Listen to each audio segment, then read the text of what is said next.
Yep. Okay. So if you don't want to be recorded, you might just need to switch your camera off. There we go. Can you see my screen? We can, yes. yeah. Oh, poof, right. Okay, we got there in the end. I do apologize for any slight technical delay. Right, welcome everyone. Lovely to see you all. I'm really looking forward to spending some time talking with you all this afternoon. Now, what I'm aiming to do is not spend a lot of time talking at you, but I want to spend a lot of time talking with you, because I think, you know, one of the things about an opportunity like this is it's an opportunity for us to all share our perspectives and ensure that we're all kind of getting involved, because I think that's really, really important. So please, as Jess said, please use the chat if you've got any kind of observations or questions as we go, and I'll certainly aim to leave lots of questions, lots of room for questions and time for questions at the end. So what I kind of suggested to Ed would be interesting to talk about would be well, what we've ended up calling many voices of Hinduism. So what I'm intending to kind of cover this afternoon is, I think what I'd like to do is explore some of the different ways that Hindu people might like to think about their beliefs and practices, and also explore some of the reasons why this difference is there, because I think these things are quite important for us to talk about. I also want to think about why this is important when we're trying to help students to understand Hinduism, if that's a thing, in the world today. Okay, and also think about some of the reasons why the term itself is often contested or controversial, or that people have, you know, a variety of different opinions about that. So that's what I'm going to aim to try and sort of think about in, say, the next 20-25 minutes. And then I thought it'd be really interesting for us to deal with questions, but also have a broader ranging conversation about some of the impacts of that on what we do in class and some of the things that we might want to think about. So, as has already been said, I'd really like it if you could put questions or comments or observations in the chat as we go. But without any further ado, let's get cracking. I think one of the things that's why I kind of thought a good title would be The Many Voices of Hinduism is that, in a way, as teachers of RERS, we're used to diversity. We're used to diversity within a tradition. We know that, you know, when we're talking about Christianity or Judaism, when we're talking about a thing, we're actually talking about a kind of multiplicity of things. And I think, you know, we're all familiar with diagrams like this about how a specific tradition splits up into different little traditions, and there are the way that they relate to each other on a timeline. But at the same time, for most religious traditions, this is kind of quite a, I suppose, a linear process. Sorry, my neighbours are having some scaffolding done, so if you hear rattling noises, there's nothing I can do about it. I do apologise. But if you want me to repeat anything, do just shout. So we're familiar with diagrams like this, and diagrams like this are often helpful for us when we're thinking about or explaining the way that different traditions have developed in religion. But with Hinduism, I don't really think that a diagram like this is terribly helpful. Okay, and I think when we're looking at Hinduism, what we're often looking at is something a bit more like this, which I know isn't a diagram. It's a murmuration, but I think the point is that from a long way away, it looks like a thing. Yeah, the closer you get to it, the more you realize that it's actually many different things, and not all of those things are doing the same thing. Or, you know, there appears to be a shape from a distance. Okay, and I think in a way that's part of the challenge with the term Hinduism, is that the term Hinduism is often used quite carelessly to try and describe a vast collection of things. So really what I want to do today is kind of dive a bit into what that might be, what that might look like. And I think this idea of a murmuration is quite a handy one, because we've all seen films of it if we haven't seen it in person. We know what we're talking about. There is, from a distance, there is the apparent, you know, there is apparently something there, but the closer you get, the more complex and the more diverse it actually appears to be. So So I think we need to think about some of the challenges in even talking about Hinduism. And I think that one of the challenges is that we're actually really talking about a family of religions, if you like. That's a term that some scholars have certainly used. And across that family, there is always an extent of family resemblance. Okay, there will be often shared ideas, but actually, not all ideas are shared by all people within it all of the time. So I think one of the challenges we face is the kind of enormous complexity of what it is that we're looking at. I think that another idea that's really quite difficult when we're looking at these Indian traditions is that many of them are of extreme antiquity or contain ideas or practices that are of extreme antiquity. And basically, as these traditions have developed, they have basically, I suppose, not rejected anything, if you see what I mean. I think one of the challenges we face is that very often religion kind of, a new thing comes along and what was there before is removed, overridden, or seen as being in the past. But very often in these Indian traditions, the thing that was there before persists and carries on, so that as new things happen, they are added on to the overall package of complexity and diversity. And sometimes things attempt to split off and are reintegrated or reinterpreted to be reintegrated. And of course, what this means is we have lots of people, we have a host of complex narratives, we have a lot of people talking about what it means to be a Hindu from their own particular perspective. And sometimes those narratives may seem to be at odds with one another. And sometimes those narratives may seem to want to claim a particular authority. And that's quite tricky. I think one other thing that's often quite tricky is that, the term Hinduism is used in a variety of ways. People outside the tradition often look at it, often talk about it to point at traditions that are happening in a particular place. Often people within the tradition also choose to use the term themselves as a kind of often a convenient shorthand for saying, I'm a Hindu, meaning I follow this particular religious tradition, which you probably don't understand or know anything about. So I'm going to use this term that you recognize to make it easier for you to grasp where I fit into your mental schema.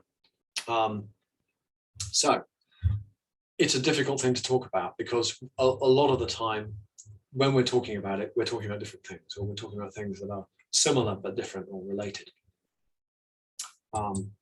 So I think the point I'm trying to make is that when we're making a point or when we're saying something about Hinduism, what we're saying is something that might be right for some Hindus some of the time. It's probably not going to be right for all Hindus all of the time.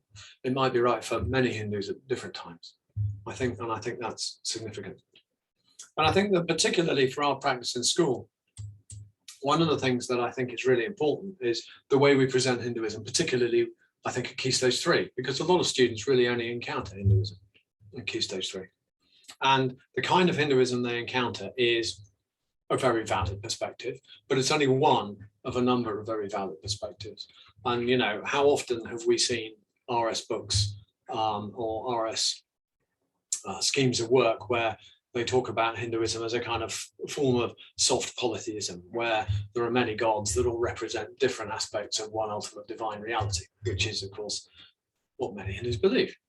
But at the same time, we also have a number of other religious traditions, a number of other ways of being religion, of practicing religion within Hinduism. So it would also be equally valid to say that, many Hindus are henotheist in that they acknowledge the existence of a number of gods, but they choose to worship one particular one. Istadevata is a term that's often used, a chosen deity. So that is not a denial of the reality of other deities, but the thing is, anyone saying that is concentrating on a particular deity. Some Hindus would be what one might call a hard polytheist, in that they would say that there are different gods and they are different, and that their differences are there because they are different spiritual beings. Their reality is different to one another. Some forms of Hinduism are monotheist in that they I think one often finds terms like ISKCON use the supreme personality of Godhead to talk about Krishna. And what they're talking about there is a fundamentally monotheist view with one ultimate divinity who is this kind of enormous, all-controlling divine being. And of course, we all know, many of us will have come across Vedanta and particularly Advaita Vedanta, where we're looking at a kind of monist perspective, where there's like this philosophical perspective that there is only, in a way, one ultimate reality, and we are already all part of it. And that can be interpreted, of course, in as personal deities or as an impersonal Brahman. And beyond that, for many Hindus, and certainly this is presented in certain cases, Hindu is presented as a goddess-focused spirituality. We know that many Hindus do focus their worship on female aspects of the divine, and that for some Hindus, that's what they do all of the time, and for some, it's more complex. So I think when we're talking about Hinduism, we're acknowledging the fact that there are in existence a number of different ways of doing religion, or thinking about religion within this overarching schema. And I think one of the things we need to try to do as teachers, particularly at Key Stage 3 and 4, is to maybe broaden out some of the ideas that we're using to talk about this, because I think we often find that, and I think this is something that by and large is happening. There are higher qualities of resources are available these days that have a greater awareness of other traditions within Hinduism. But I think it's something that we need to be kind of quite clearly focused on, so that we're able to acknowledge those things and include different voices when we're speaking. So where does all this sort of complexity come from? And this is going to start, I think, I'm now going to be thinking a little bit in a way about why the word Hindu itself is complex. And I think one of the reasons why it's difficult is it is literally a colonial narrative.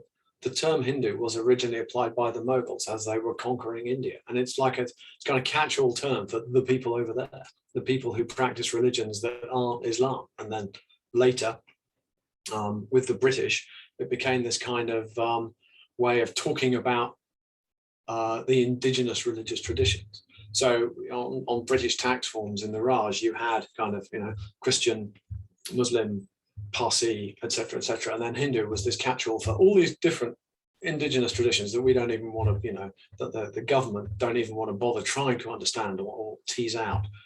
And that is where the term itself comes from. And I think quite rightly, this is why a lot of people who practice Hinduism or practice Hindu Dharma would say, oh, we don't actually want to use that term. But I think one of the difficulties around that is that in the last century, what we saw was the emergence of two quite different narratives around Hinduism. And they both kind of start late 19th, early 20th century, and they're to do with the emergence of conversations around what it means to be Indian. Okay, and what we see is kind of two quite distinct narratives of what Hinduism is. And I want to look at this because it's actually quite important for us to understand in terms of conversations and challenges we might face when we're thinking about it in class.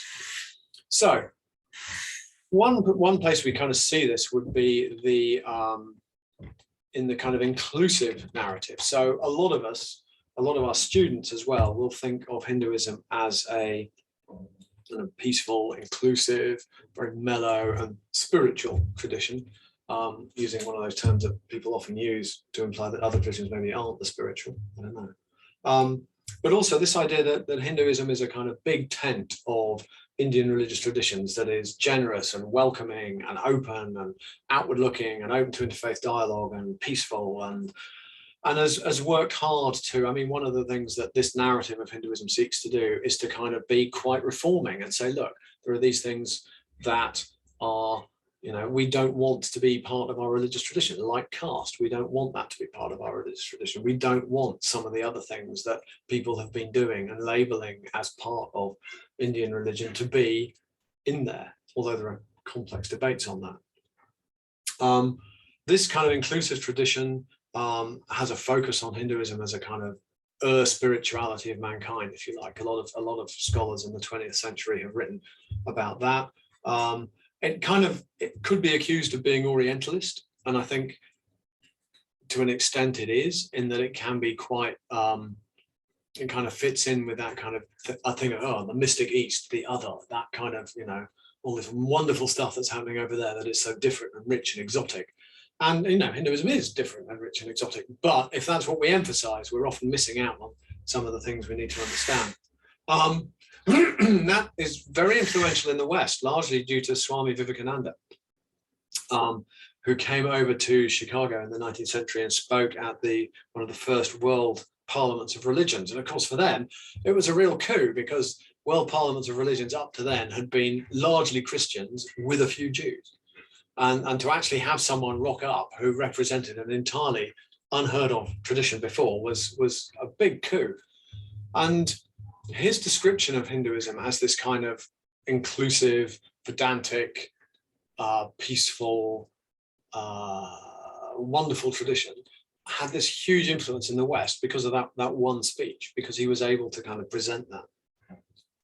Now, that inclusive tradition is where we're seeing, the kind of Vivekananda, obviously spinning off from that, we have the kind of the sort of presence in the West of Vedanta centers and things like that. And that's kind of been driving this desire for a changing terminology to things like Hindu Dharma, which is in many respects a much more accurate reflection of that, though it's still got Hindu in, of course, or Sanatan Dharma, eternal Dharma, which again is a very, very meaningful and powerful term. I think the thing that's interesting is I think that the drive towards Sanatan Dharma, although people are talking about it a lot at the moment, it's been there since I've been teaching. I mean, which is like, I don't know, 30 years or so. 30 years or so, people were talking about this. We're still talking about it now. And I think that that in itself is quite interesting, the fact that this conversation is still going on between people from within the tradition who are going, no, we want to be Sanatan Dharma, and also others who say, no, actually, we're quite happy to be Hindu. We're quite proud of being Hindu, because the other tradition, the other narrative that arises at the same time is a much more exclusive one. And this is one that says that, Hinduism, we're proud to be Hindus, and Hinduism is the only indigenous spirituality of India. Okay. Now, it then kind of forms part of a broader package, which we sometimes describe as Hindutva, which would be a kind of politicized religious identity. Over the 20th century, 19th and 20th centuries, there was many people involved in this narrative tried to seek a kind of homogenization of Hinduism through a process called Sanskritization, and that tended to reduce the local diversity of practice within Hinduism around India, to kind of come up with this kind of strong national religio-political identity. It's unapologetically nationalistic through a religious lens, and one of the stated aims of many people in these organizations, and so that would be political and religious organizations, would be to sort of set up India as a Hindu Rashtra, so to change the character of India, which is currently a kind of in the constitution, it's a secular state that includes all religions, but there is this movement towards turning India into a specifically Hindu state. Sometimes this exclusive narrative manifests itself in slightly more challenging ways. There are some people who critique it, certainly from within Dalit movements. There are people who critique it as saying, this is something that supports caste discrimination, and is something that may potentially be hostile, sometimes violent, to other faiths. It also has a tendency towards historical revisionism. So, for example, I think one of the kind of interesting ones would be around the assassin of Gandhi, who in India, after Gandhi's assassination, was looked on as being like a very bad man. The Mahatma was looked on as being a very good person. That's now a much more controversial position in India. The idea that Godse was actually a kind of a real Indian patriot because he assassinated Gandhi, because Gandhi was kind of trying to have these interfaith dialogues. That's really something that is now much more common. And it's certainly something. So the city of Meerut, for example, actually had to fight a legal challenge because people wanted to rename Meerut as as after Godse, to kind of to honor the assassin of Gandhi, which I think a lot of people around the world will find quite startling. So these narratives are both in existence, and they're both in existence in Hinduism and around Hinduism in India and in other countries too. And it makes it often quite difficult to talk about Hinduism, because when we're talking about Hinduism, which where do we fall in this blend? And that can make it challenging. And I think one of the ways in which it can be challenging, and I think particularly for scholars at the moment, and I think maybe for RS teachers too, is the way that this Hindutva narrative, this politicized version of Hinduism, has become much more normative and much stronger. There are a lot of organizations that are sometimes quite extreme in the way that they behave, that are kind of on this spectrum. And there's also a kind of, certainly in India, a lot of the media are keenly supportive of this, and a lot of political parties, and a lot of, well, certainly the BJP, but a lot of politicians too. So I think what we've seen, certainly in the last 10, 15 years, is much less of that tolerant and open attitude in public discourse. It's often shouted down, certainly on a very, very vibrant social media. It's often shouted down. And I think sometimes the challenge would be around how things are talked about globally. So recently there was a Dismantling Global Hindutva conference run by some universities in the States. And this created a huge wave of feedback, and this was critiqued as Hindu phobia. And certainly the large Hindu organizations in the States and elsewhere kind of critiqued it. And I don't think anyone would say that, one would do anything other than critique Hindu phobia, because, any form of religious prejudice is abominable. But what we're talking about here would be a kind of conference that's asking questions about Hindutva, about the political side of things. And sometimes there is this kind of, it can be challenging to perceive which it is that people are talking about. Sometimes people will say, I am critiquing Hindutva, and the response will be, no, you're criticizing Hinduism, you're criticizing my religion. And that, of course, is not something that anyone will want to do, because who would want to criticize a religion? We might want to criticize particular expressions of politicized reality there. So what does all this mean for RE teachers? Well, I think that one of the things we need to do is to acknowledge the fact that our students depend on our students will come to us with their questions. The fact, I think one of the things that has changed since I became an RE teacher was that, 30 years ago, everyone was sure that secularism was triumphant and religion was no longer going to feature. But that's obviously not the case. Religion is something that is in our newspapers and on our social media and in our lived reality, much, much more than probably it ever has been before.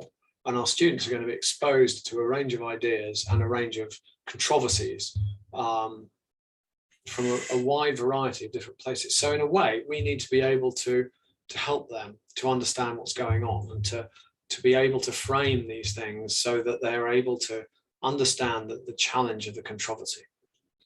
So I think that when we are teaching, in terms of our teaching, we need to make sure that we're able to present a range of perspectives. So say at Key Stage 3, I think we really need to make sure that we are going beyond the traditional Key Stage 3 approach of Brahman is this one God and the other gods are ways of understanding it, because that's not particularly helpful. And I don't think it's particularly helpful because, there are many other varieties we could include. I think we certainly need to help people see that there are certainly the goddess-oriented stuff. I think is really important for Key Stage 3 students. Having that exposure to a religion that takes feminine divinity seriously and is a world religion, I think is really important.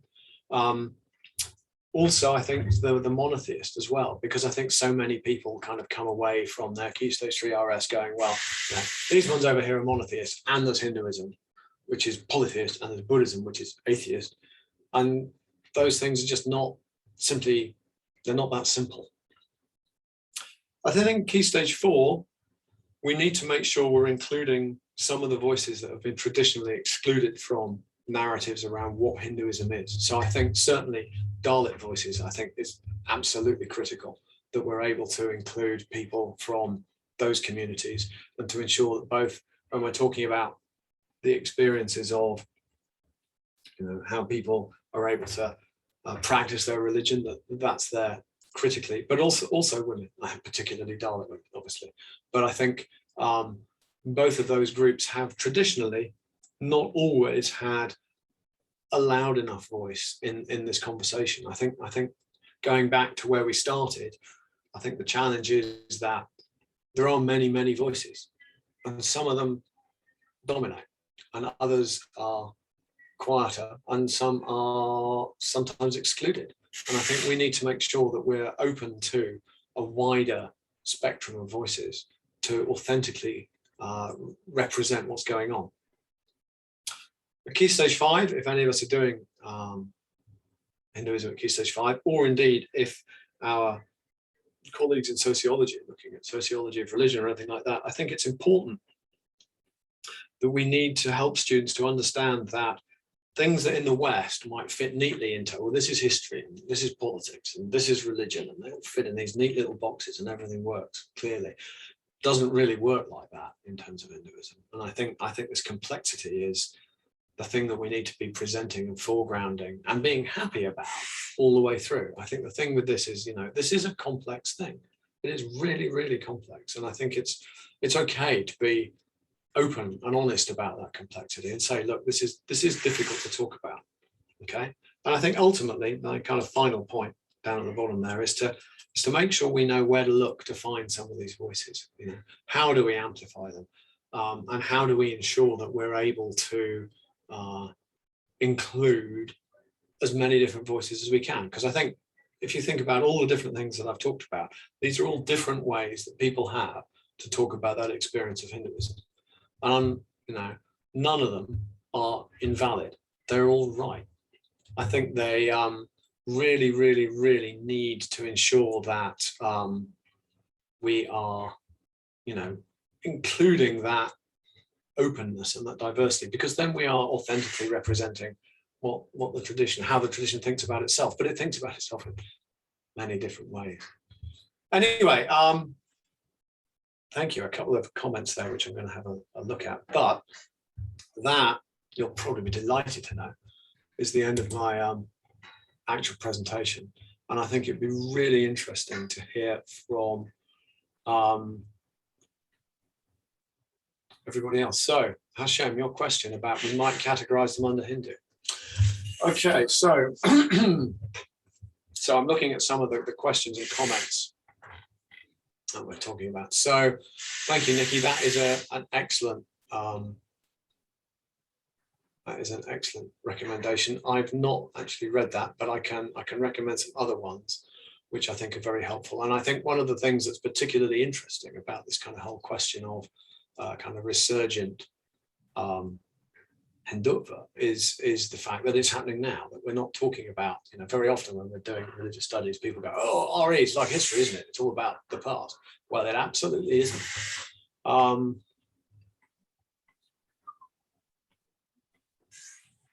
So Hashem. Right, so examples of different religious traditions of Indian Hindus, and then mention we might categorize them under Hindu. Right, so that is a good question. I think it's something that, with an awful lot, certainly with Key Stage 4, I think we can be honest about the difficulty of doing this. You know, we've got these things, what do we call them? If we present them as a Venn diagram, how much do they actually have in common with each other all the time? It's a very difficult thing. I think the way I would do it, in certainly at Key Stage 3, would be to literally tease some of the traditions out. So rather than saying, right, today we're going to learn about Hinduism, say, right, let's look at Shaivism or Vaishnavism or Shaktism or something like that, and then be able to tie these together and say, well, you know, one term people often use for these different traditions is Hinduism or Hindu Dharma or Sanatana Dharma, or what do you think would be the most appropriate way of talking about it? Because it's something that I think, particularly with the increased discussion around sort of reclaiming colonial narratives and decolonizing the curriculum, this is a good place to start, because in a way there is, from an RS perspective, this is peak colonialism, saying, oh yeah, the religions of India, they're Hinduism. That is peak colonialism, and we do need to yes, we do need to analyze that. Hang on, Hashem, I'll do that in just a moment. So, good place to get Hindu extracts. It'd be good to share with people to start accessing texts. Okay, well, again, Greg, I think one of the challenges there is the complexity of the texts. And in a way, I think one of the things that is quite good is to start thinking about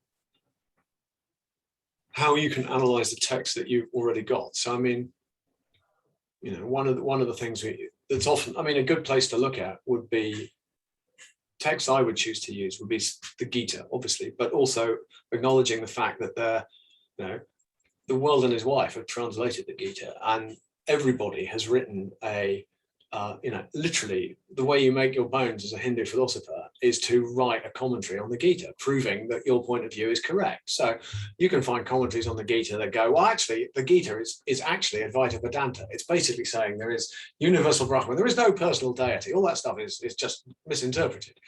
Yet it quite apparently is saying that. So I think it's about being able to choose and interpret. I think another text that's very interesting, and again, extremely controversial, is the Manusmriti, because the laws of Manu are almost one of the places where some of the most challenging discussions are happening, because you've got some people saying, this is how we should be building our society, and other people going, no, that's appalling. And not many in the middle. So I think that would be a good thing. What I could do, Greg, maybe is to think about having maybe putting together a resource pack to kind of go with this, which my apologies, I was intending to do, but for various personal reasons, I haven't got round to doing for this conference, and I apologize, but I will kind of send it out, because I think you're quite right. I think one of the challenges of this is, where do I go? Where do I find it? I think there's a lot of stuff. There's a lot of really, really good writing around these issues at the moment. Okay, you need to give me a week or two, but I'll do my best. But yes, because I think the thing is with the texts and the resources, it is a question of how we interpret them and what they kind of mean in practice. And I think, even at Key Stage 3, I think even if we do something as basic as split out Shaivism and Vaishnavism and start talking about those as different traditions, worshipping different deities, having very different approaches to, and even within them, they're complex and diverse. So I think even that is starting to have a better conversation. And I think certainly at Key Stage 4, it's worthwhile and useful to be having a conversation around, what do some of these terms mean? Why do we choose to use these terms? Why might people object to these terms? Because I think students are quite aware of the whole decolonizing narrative. Sorry, there's a bit of me that desperately wants to dive into the bookcase over there and start pulling things out and reading them to you, but that's not what we've got time for, I'm afraid. Does anyone, instead of kind of typing stuff in, I'm really keen that we, as we've got the technology, we should be having a conversation. And I think one of the things that I think would be really helpful would be to hear what, obviously we've got some people who are teaching it at GCSE, maybe more advanced than that, others who are interested in it. When everyone is here, presumably you're here because you want to be. So I'm really interested in finding out why you're interested and how, if what I've said is useful, or if what I've said is not useful, or if there are things that you want to say about what I've said. I think it would be very... chip in, Ian. I think it's been very, very useful, because at my school we do touch on Hinduism, and I think that's straight away a bit of an issue for me, is that we're just touching it rather than really investigating it, or the children, are investigating it. And I think for me, it's it's that knowing where to start almost. You've given us some good pointers there, definitely. But as soon as you started talking about the two ways of talking, addressing Hinduism, sort of like the exclusive, inclusive thing, I was thinking about we did a classic thing, or have done, about caste and the Varnas. And I guess notwithstanding all the things you said, I'm just wondering, how deep should we go so that we give the children the right impression? Because I'm just conscious that it's important that they know about the nuances, of course, but when do you stop going into all of the nuances within it? I think it is probably the most complex thing to talk about. There's no question about it, for all sorts of reasons. And I think what we have to do is acknowledge the fact, and I think we have to be kind of careful about how we present it, because what we don't want students to do is go away going, oh, you're a Hindu, you believe in caste, or what caste are you in? Or that's not what we want. We do, however, want to kind of make it clear that, or kind of help people to understand that this is something that has been, historically speaking, and it has to be said, continues to be a significant challenge for many people in Indian society who are excluded by nature of their caste or Varna. The fact that caste itself is related to a Portuguese word tells us an awful lot about it. It is really complicated. It is something that, and I think what will be interesting will be to approach it from, how do Hindus today talk about caste? Yeah. And I think what we could say is that, some Hindus today say caste has nothing to do with our religion. It is this absolute obscenity. We want to have nothing to do with it. God loves everybody. Yeah. And there are many Hindus who say that. Yeah. And that is an entirely valid and valuable perspective. It's one that goes back, it predates a lot of the 19th, 20th century stuff. It's always been, I mean, certainly when you look at the life of Sri Chaitanya Mahaprabhu, the founder of ISKCON, it's in there. You've got all these people right back rejecting caste. But at the same time, if we say this has nothing to do with Hinduism, then we're actually rejecting the experience of many millions of people who've been profoundly oppressed by it, and some of whom continue to be profoundly oppressed by it. And this actually happened, I think, for interesting, the Hindu American Foundation in the States took, I think it was Florida, to court saying, you've published this textbook that says that caste is part of our religion, and it absolutely isn't. And they won. And then they got taken to court by some Dalit teenagers who went, sorry, but caste absolutely is associated, it might not be part of your religion, but it's part of this thing, and it is something that has profoundly affected us in a very negative way, even though we live here in Florida. Yeah. So I think it is something that we need to handle extremely carefully, and like you say, in a nuanced way. And I think to try and do it in a non-nuanced way is probably not worth the effort. But to explore it by saying, well, what do people say about this today? And who says it? So are some people saying this isn't a problem? Are some people saying this is a problem? What are those different voices saying? And what is their experience? I mean, certainly if we look at, if you look at there's some really good Dalit voices on Twitter, actually. Some really, really outstanding ones that are worth following, in terms of not just saying this is happening here and pointing out an example of something particularly nasty, but in terms of having a coherent narrative, if you like. The BIM army, which is based on Dr. Ambedkar, who was a famous Dalit leader who converted to Buddhism and led lots of other Dalits to do the same. Their Twitter is interesting and certainly worth following, because it enables you to say, well, this is a thing now. But I think it is very difficult to talk about, because lots of Hindus would quite rightly say, I don't want anything to do with this. This isn't part of my religion. This is not part of my religion or the way I practice or interpret my religion, but it might be part of somebody else's. It's tricky. It's really difficult. But I think acknowledging that trickiness, rather than saying, like the worksheets that we used 30 years ago that said, here are the Varnas, bang, and here is the primal man, and this is how it works. That's not the way to do it. Thank you. In my opinion. For what it's worth. I mean,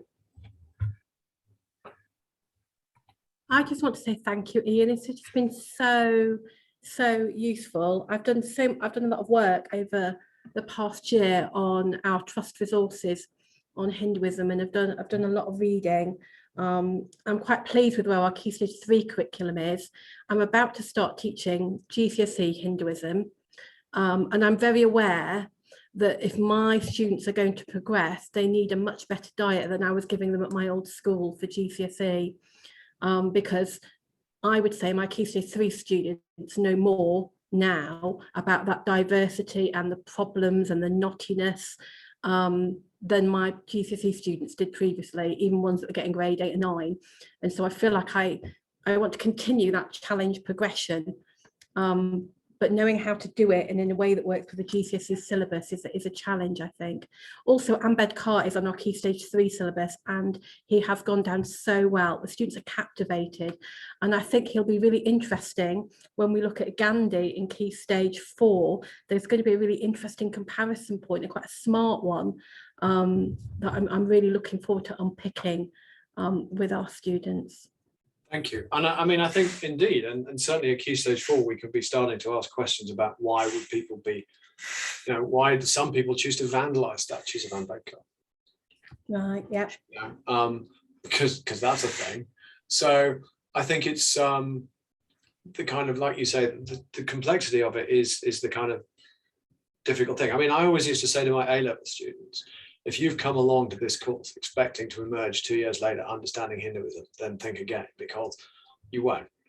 The more you kind of study it, the deeper you go into the tangled thickets, and it is that, in a way, is the joy of it, I think.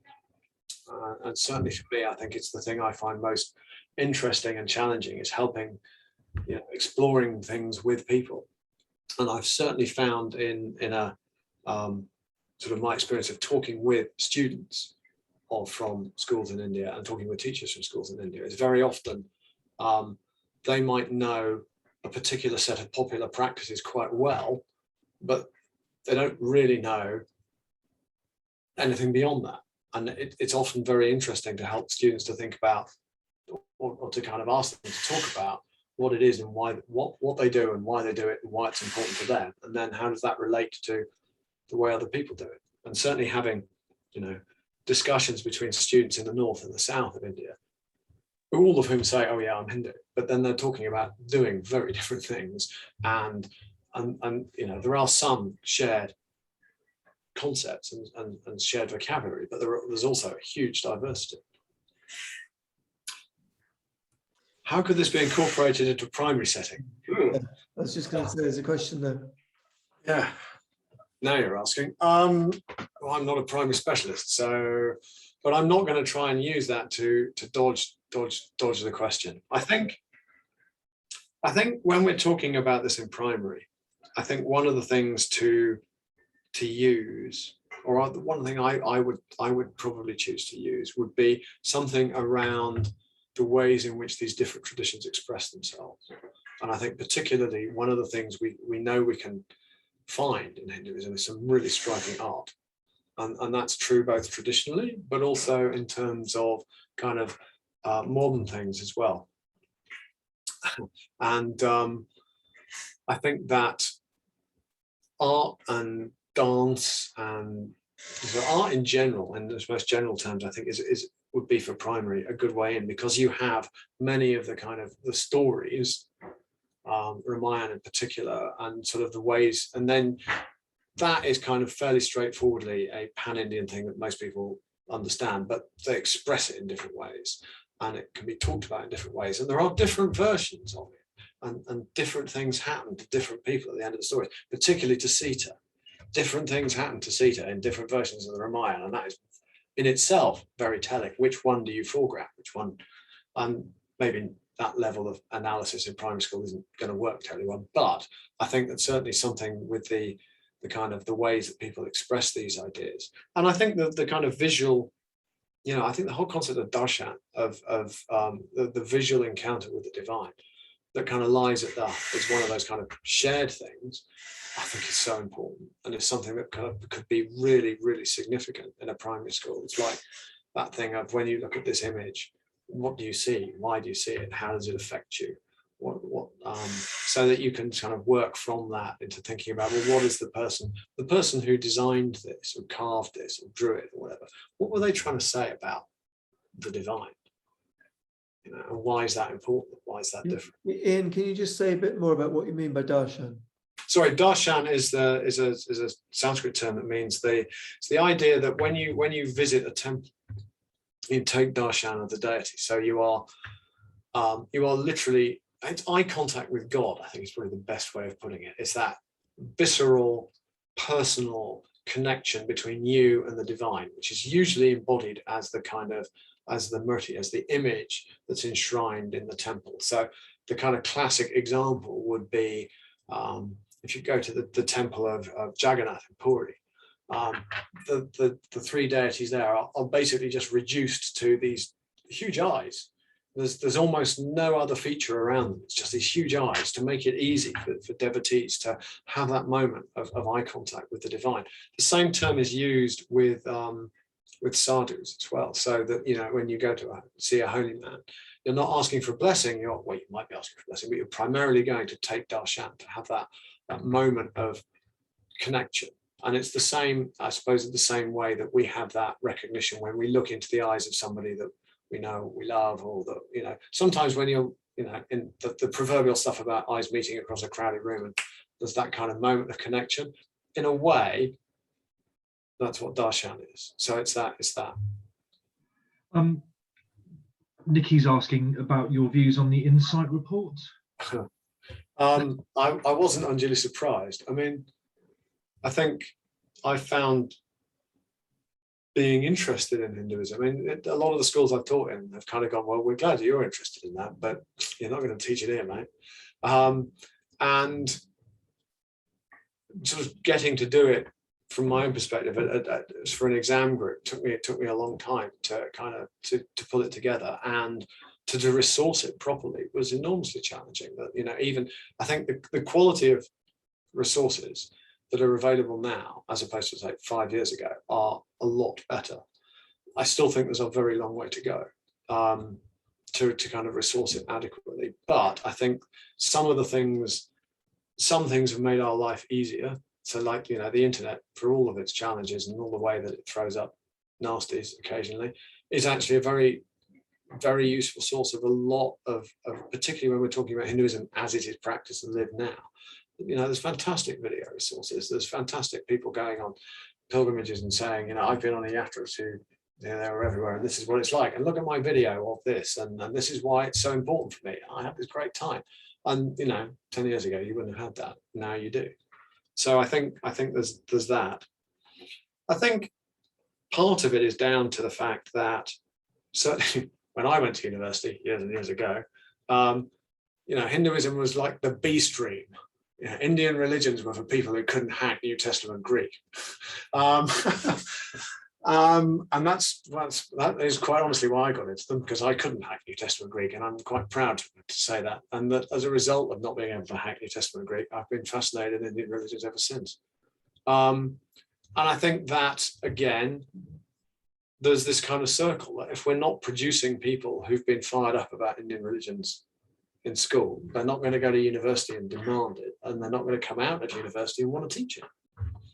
And I think we create our own future in this respect. When we do a lot of philosophy and ethics, we produce a lot of people who are very good at philosophy and ethics, and they're really interested in philosophy and ethics, and they study at A-level and they do it at university, and they say, right, I want to be a philosophy and ethics teacher. And you kind of go, how about some A-level Buddhism or A-level Hinduism? And they kind of go, don't know anything about that. So it's sort of a problem of our own devising, I think. I've got a question actually, Ian, just briefly, quickly. I know you've touched on it earlier on, but what would you advise as a starting point at Key Stage 3? What would be like the first thing that you think would be important for those of us teaching Hinduism to do? I think it's Key Stage 3. I wouldn't start off by going, this is Hinduism. You know, like when you kind of do those, occasionally one sees those resources people still use. It's like, here is this religion of the world on one side of A4 with 10 topics for students who would find it challenging. And I think that what we need to do is to kind of say, this is Vaishnavism. This is the worship of Vishnu, and Vishnu has these avatars.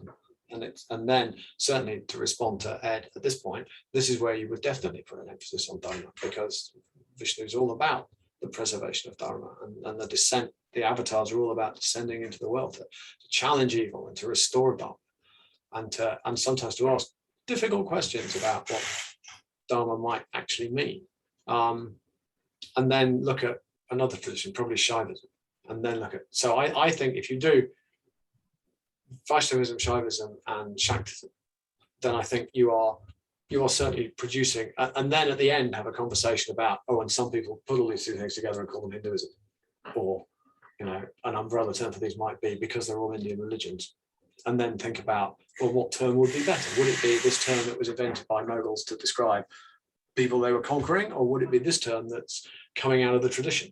Students will, I think, generally go for the latter. So I think if I was kind of doing a key stage 3 from scratch that would fit into probably quite limited timing and was quite easy to resource, I'd probably do that. Brilliant, thank you. For sure.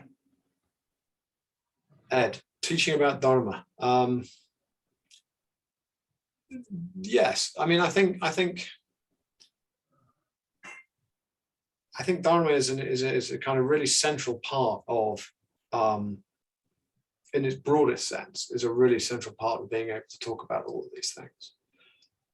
But at the same time, what I would hope we could avoid would be this kind of Dharma is the way that you get your karma, and karma is the points that you get to get your reincarnation, which takes you up the Varna system, and it takes us back to the way we were teaching, years ago. And all of those things are justifiable by appealing to certain texts, but that's not necessarily the experience of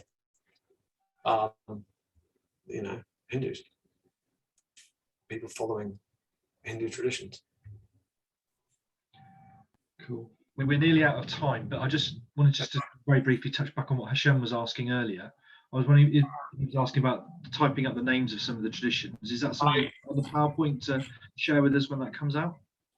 I will. What I'll do is I will put together a kind of something that answers some of these questions, and also kind of think about some voices to listen to and people to read, and things to follow on Twitter perhaps, and places to go to kind of explore. Because I think we need to be doing. I think the thing I've really found fascinating about the last few years in particular of working with schools in India and kind of doing stuff around discussion and dialogue around faith is the fact that it's so important. It's not I think one of the things that a lot of students that we work with might see religion as a dead letter or something that it's not a significant part of their lives, but these discussions and debates are very much part of people's lives, and not just in India but around the world. And I think it's really significant we're able to, very often we will be the expert on these matters, and just in terms of like the person who knows something about Hinduism. You read something in the paper, you see something on TV, you want to understand what's going on, we're the people are going to come and ask. So we need to be, if nothing else, at least quite well informed. Brilliant.